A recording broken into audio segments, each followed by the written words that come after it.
बर्फ पड़े या बारिश हो या तूफान आए, कंटेंट नहीं रुकना चाहिए। अगर आपने ज़मीन खरीदी है और सेल डीड बनानी है, अगर आपके पास एक डॉक्यूमेंट नहीं है तो आप सेल डीड के लिए अप्लाई नहीं कर सकते हो।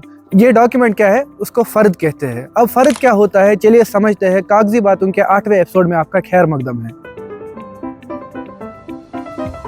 अब फ़र्द क्या होता है? फ़र्द एक ऐसा डॉक्यूमेंट है जो आपको ज़मीन या प्रॉपर्टी की करंट सिचुएशन के बारे में बताता है। मतलब ये जो ज़मीन है या प्रॉपर्टी है, ये किसके नाम पे है, इस पे कोई लोन तो नहीं, कोई डिस्प्यूट नहीं, और कितनी प्रॉपर्टी है वो भी आपको पता चल जाता है। अब फ़र्द के लिए अप्लाई कैसे करें?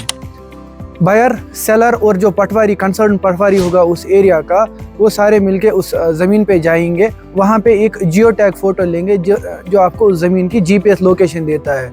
ये जीपीएस फ़ोटो पटवारी के साथ में और उस ज़मीन का जो स्केच होगा, रफ स्केच, और इंतखाब और आधार कार्ड दोनों, बायर और सेलर के, ये सारे डॉक्यूमेंट्स आपको ऑनलाइन करने हैं। इसके बाद में फ़र्द के लिए अप्लाई होगा। ये जो आप एप्लीकेशन डालोगे ऑनलाइन, ये उसके बाद में रेवेन्यू ऑफिस पे जाएगी, जहाँ पे पटवारी, नायब तहसीलदार और तहसीलदार के पास ये फाइल जाती है।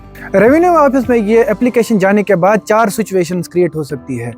एक सिचुएशन ये है कि जितनी लैंड के लिए अप्लाई किया, जो सेलर सेल कर रहा है, एग्जांपल अगर वो 1 कनाल सेल कर रहा है, तो जो पटवारी और नायब तहसीलदार है वो चेक करेंगे कि इसके नाम पे सच में 1 कनाल ज़मीन है या नहीं है। अगर वो नहीं, उसके पास उतनी लैंड नहीं हुई, तो जो फ़र्द है वो रिजेक्ट होगी। दूसरा केस ये कि अगर इसमें कोई कोर्ट का केस चल रहा है या कोई डिस्प्यूट है या स्टे ऑर्डर है इस लैंड पे, उस केस में भी फ़र्द जो है वो रिजेक्ट होगी। तीसरा केस ये है कि अगर इस ज़मीन पे लोन है या मॉर्टगेज है ये ज़मीन, तो जो रेवेन्यू ऑफिस है वो सेलर को ये कहेगा कि पहले आप बैंक के साथ सेटलमेंट करके आओ, उसके बाद में ही ये जो फ़र्द है पास होगी।